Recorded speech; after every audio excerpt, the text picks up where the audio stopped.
Hey there class, it's Mylan Aikman here in the first in a series of videos about academia's hidden curriculum. This time we're talking about letters of recommendation, aka letters of rec or LORs. What is a letter of recommendation? A letter of recommendation is just what it sounds like. It's a letter from someone who knows you that tells people just how great you are. In academics, letters of recommendation are most common for applying to graduate programs like master's programs, medical programs, or PhD programs, but they'll also pop up for job applications if you're applying to faculty jobs. Why, though? While I don't claim to understand the incomprehensible minds of admissions committees, there are probably two main reasons. The first is that the rest of your application only shows your grades and personal motives for going to grad school. The letter of recommendation is a testimonial from a teacher or supervisor that can give more insight on who you are as a person.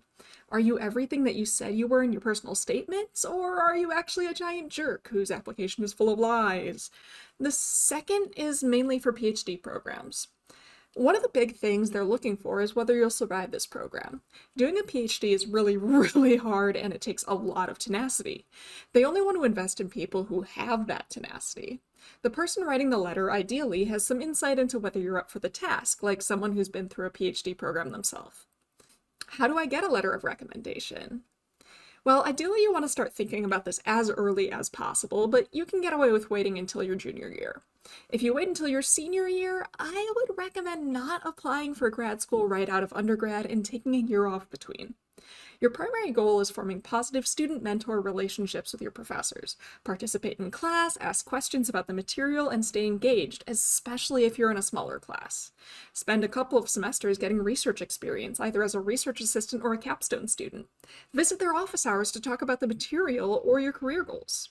Your teacher and mentors need to know who you are, have a positive impression of your personality, have a positive impression of your academics, and think you're mature and professional. How many letters do I need? For master's programs, I believe it's usually 2. For a PhD program, the standard seems to be 3. Make sure to maintain positive relationships with multiple professors. Who should I get letters from? Well, it depends on your goal.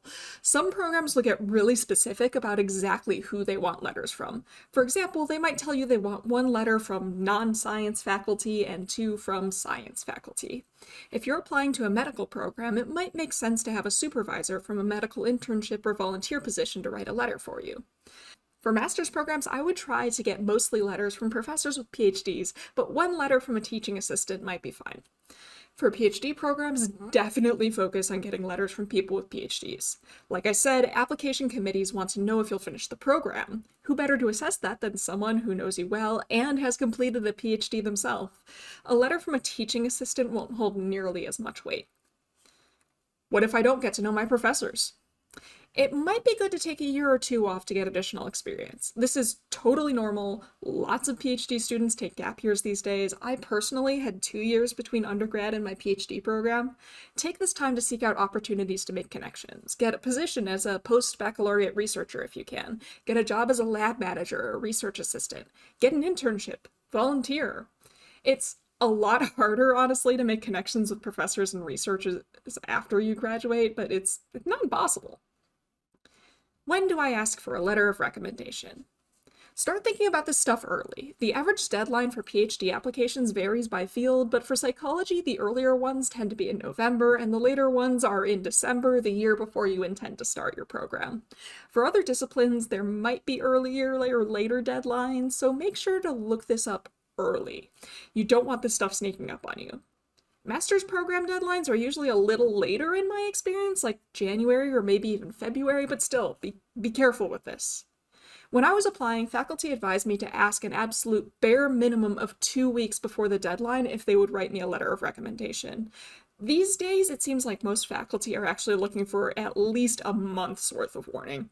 These letters are not short. They're typically a page or longer, single-spaced for a PhD program. Professors are not paid to write these letters, and they have a lot of responsibilities, so they will want a lot of warning to fit this into their calendar.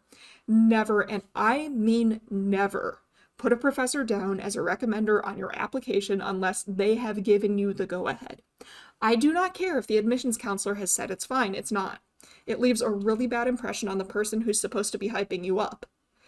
Them just ignoring your request would be a good outcome in that scenario. So definitely make sure you get permission before you put somebody's name down. How should I ask for a letter of recommendation? I would typically recommend doing this over email. If you do so in person, your professor might forget or might not be able to give you a good answer at that time.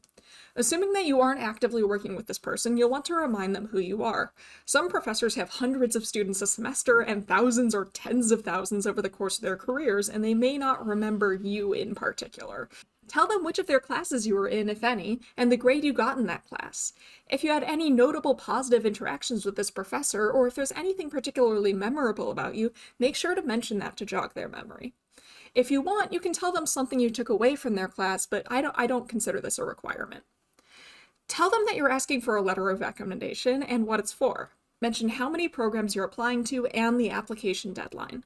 Then, and this is important, ask them if they can write you a strong letter. A negative letter is a kiss of death on your application. A lukewarm, non-specific letter can be just as bad. This is why you want to make sure you're asking professors who know you well enough to write something. You might want to attach your resume or CV and maybe even an unofficial copy of your transcript to your email. If you don't, the writer may or may not request these things. They may also ask to meet with you to discuss a letter before or after agreeing to write one. What if they say they can't write a strong letter? At that point, it's best to give up and ask someone else. A weak letter might hurt your application. If you have 2 strong letters already, one weak one might not hurt too much, but it's best to avoid them if you can. What if they say no? Take the no. It's possible they don't have time. It's possible they don't have enough to say in the letter. In the worst case, it's possible they have a negative impression of you for some reason. Any letter writer worth their salt will not say yes and write a negative letter. But if you try and negotiate or pressure them into writing you a letter, you're tempting fate. If they had a positive or neutral impression of you, you've probably just made it a bad impression. If they have a bad impression of you, it's like you're asking them to sink your application. Move on and just ask the next person. You've got your letter writers, now what? Put them in your application. Typically, it will want their name, title, university, and email. It might ask for their phone number as well, in which case, use the one on their departmental website. The application is going to ask you whether you want to waive your right to see the letter. It'll be tempting to keep that right. Do not fall into that trap. Letters of recommendation lose a lot of their weight if the admissions committee knows that you can see them. The idea is that if you can see the letter, the writer might feel pressured to say nice things that aren't true. Some writers will outright refuse to write a letter for you if you don't waive your right to see it. No matter how tempting, always, always, always waive your right to see the letter on your application. My writer asked me to draft a letter for them. Is this normal? I don't think it's very normal, but it's not unheard of. They'll usually take the draft that you give them and edit it until they're happy with it.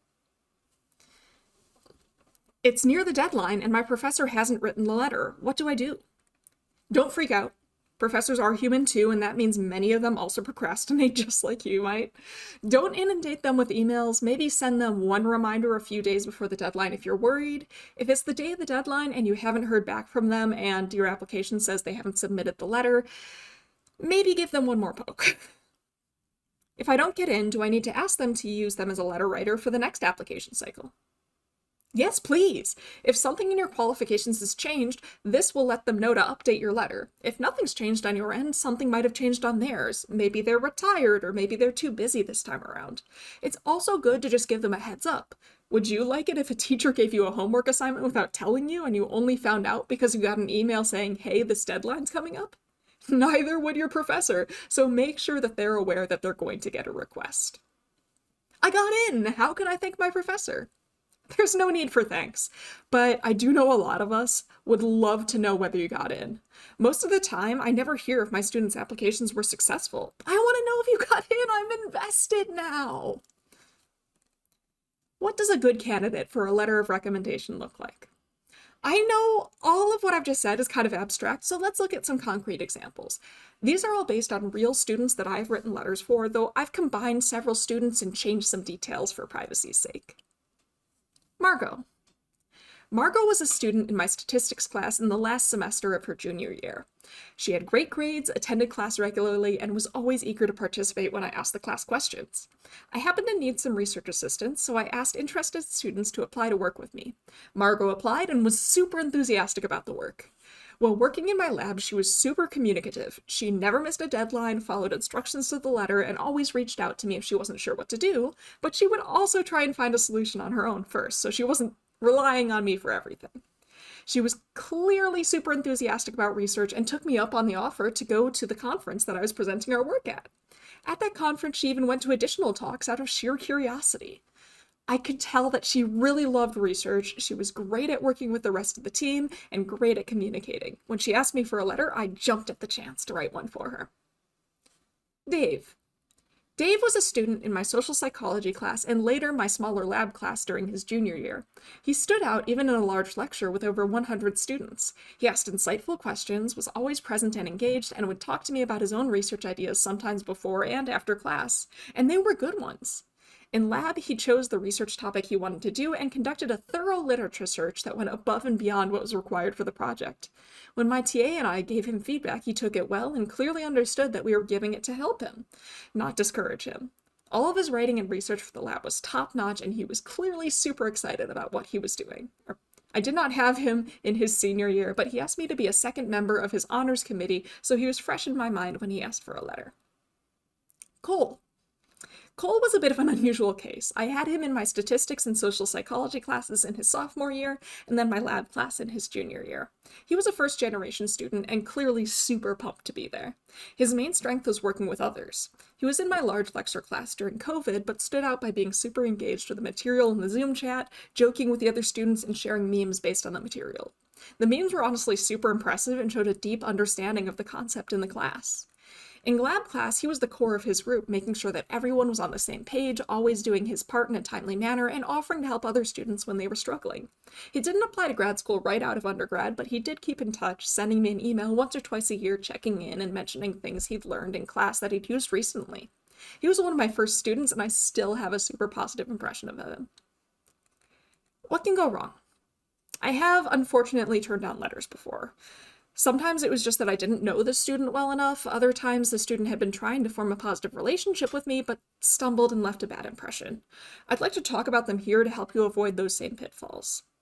All of these students are completely made up, but they reflect some of my experiences with students that have asked me for letters. The ghost. This student was pretty unremarkable, really. Their grades were average or maybe a bit higher or lower than that, but I can't recall ever seeing them in class, and they never spoke to me or even sent me an email. The only letter I could write was that they were in my class, and this is the grade they got, all of which the admissions committee could see from their transcript. Like I said, a lukewarm letter can hurt an application, so I said no and encouraged them to talk to a professor that knew them better. The box checker. This student knew that they wanted to go to graduate school, and they knew they wanted me to write them a letter. They asked lots of questions in class. So many that I didn't have time to finish my lecture. Some of these questions were insightful, but many were only tangentially or not at all related to what we were talking about in class. They'd drop by my office hours almost every day I had them, but wouldn't have anything to talk about. They would sit in a chair and stare at me while they tried to figure out a conversation starter. Sometimes they would even try to talk over other students who'd come into my office hours for help with the material or use my office hours as a therapy session. In extreme examples, they'd get a little too friendly, tossing in playful insults at my expense. I've even heard cases of students trying to flirt. It's important to build a relationship with your professors, but remember, we are your teacher, we are not your friend. We're here to do our job, and our job is to teach you and your classmates. Keep it professional and be respectful of us, our time, and your classmates' time. The grade grubber. This student has decided that they are going to graduate school, and I am simply a stepping stone in their path to greatness. My class is an inconvenience to them, and they will not hesitate to let me know this. I'm only taking this class because I have to. Yes, it's required for your degree. I'm never going to use statistics in medicine. Spoilers, you absolutely will. You're actively sabotaging my future by giving me a bad grade in this class. You didn't turn in half the homework assignments, copied answers off the internet, and bombed the exams. I'm not really sure what you want me to do. This student will slack for the entire semester, then send a barrage of emails at the end asking me to round them up full letter grades. This student may threaten me with reporting me to the dean because they need an A for their graduate school applications. Then they'll come back a few semesters later and ask me for a letter of recommendation. Your letter writer is not an obstacle, they're a person. Please be professional and treat them like a human being. Take your classes seriously. You never know when one will pop up later down the line in your career. I think that covers it. If you have any other questions, don't hesitate to drop them in the comments. I'll answer them to the best of my ability. But for now, I'll see you next class.